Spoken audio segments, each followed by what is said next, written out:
Vladimir Putin thought he was sending a warning. He thought he was projecting strength. Instead, he revealed how fragile his position has become. It started quietly, inside a Russian courtroom, far from the front lines. A British citizen fighting for Ukraine was sentenced to 13 years in a maximum security prison. Not recognized as a prisoner of war, not treated as a captured soldier, labeled a mercenary. In one move, the Kremlin didn't just violate international law. It triggered consequences it clearly did not think through. Under the Geneva Conventions, fighters serving in an official military unit are prisoners of war if captured. They cannot be prosecuted simply for fighting.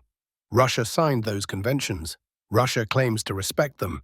Yet in this case, Moscow deliberately ignored them. The justification was almost absurd. Russian prosecutors argued the soldier was a mercenary because he was paid roughly $500 a month by Ukraine. As if regular soldiers aren't paid. As if $500 is why someone would volunteer to fight in one of the most brutal wars on Earth. If money was the goal, staying in the UK would have been safer and far more lucrative. This wasn't about profit, it was about defending Ukraine against invasion. That makes him a soldier. Russia knows it. Putin just chose to pretend otherwise. The goal wasn't legal clarity, it was intimidation.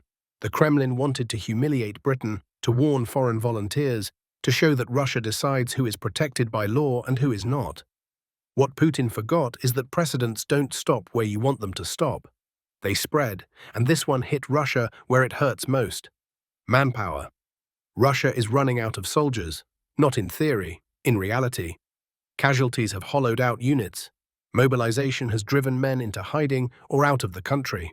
And so the Kremlin turned to foreigners, thousands every month, from Africa, Asia, Latin America. Men promised security jobs, training contracts, or easy money.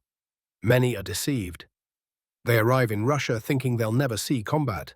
Then they're sent straight to Donetsk, Luhansk, or Zaporizhzhia, into trenches, into artillery fire, into near-certain death. The truth started leaking out in late 2025. South Africa confirmed receiving distress calls from citizens trapped on the front lines.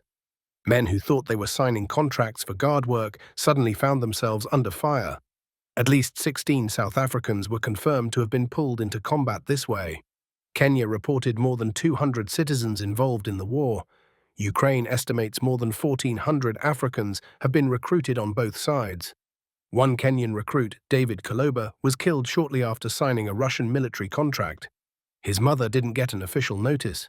She learned through a voice message from another soldier who told her he died in an explosion. That's how expendable these recruits are. Here's the trap Putin created for himself. Ukraine has treated captured foreign fighters as prisoners of war. Food, medical care, Red Cross access. Russia, by contrast, now claims foreign fighters opposing it are criminals, not soldiers. But that logic doesn't stop at the border. By Moscow's own definition, the foreigners it recruits are mercenaries too. If captured, they would lose POW protections under Russia's own precedent. The Kremlin didn't just undermine international law, it undermined its own soldiers, its own recruitment system, and its own leverage. Britain's response made this mistake even more costly. London didn't send diplomatic letters, it didn't issue empty condemnations. It responded with capability. British-supplied Storm Shadow cruise missiles were cleared for use, and within days, Russia paid the price.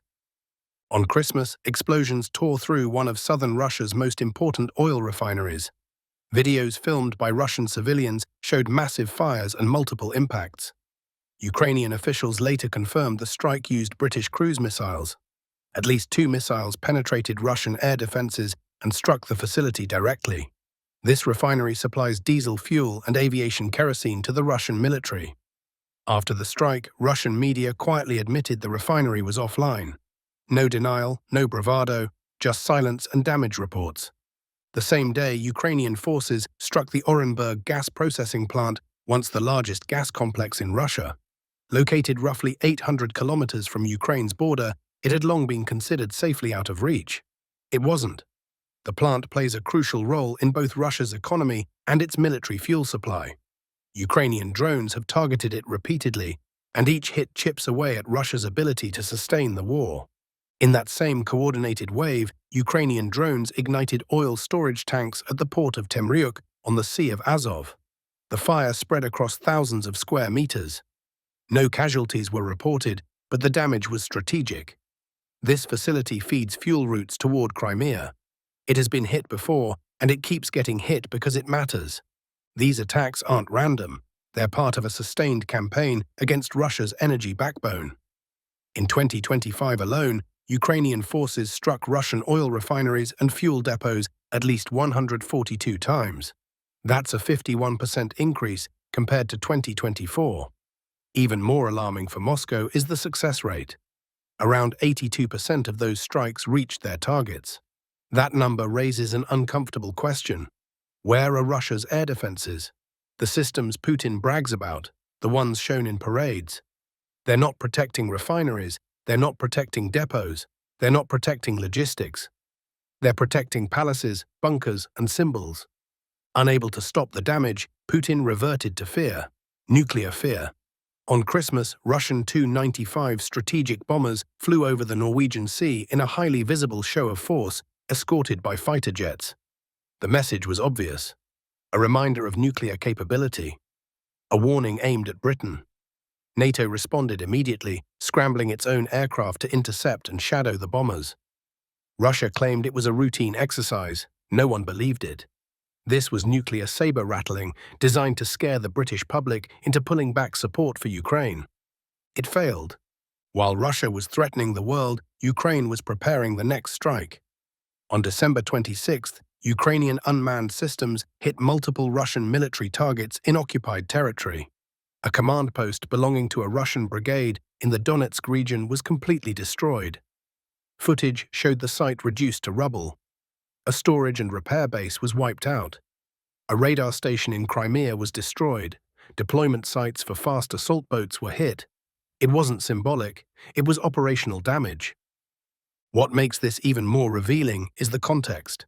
Ukraine requested a Christmas ceasefire. Germany supported the call. Even the Pope publicly asked for a pause in fighting. Russia rejected all of it.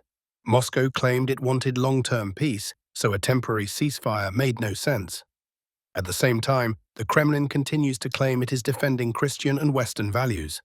Bombing on Christmas, refusing humanitarian pauses, violating prisoner of war protections. The hypocrisy is staggering. Putin wanted to break one man to send a message. Instead, he exposed the rot inside his war. A manpower crisis so severe it relies on deceiving foreigners. A legal system weaponized against soldiers while pretending the rules still matter. An energy infrastructure increasingly on fire. And threats that no longer scare anyone. This isn't karma in a poetic sense, it's cause and effect. Russia set the precedent. Ukraine and its allies are now responding with precision, patience, and pressure. And Moscow is running out of ways to escape the consequences. Before you go, remember, we are an independent news channel in a world drowning in corruption. Your support keeps us alive. Please like and subscribe to support our channel.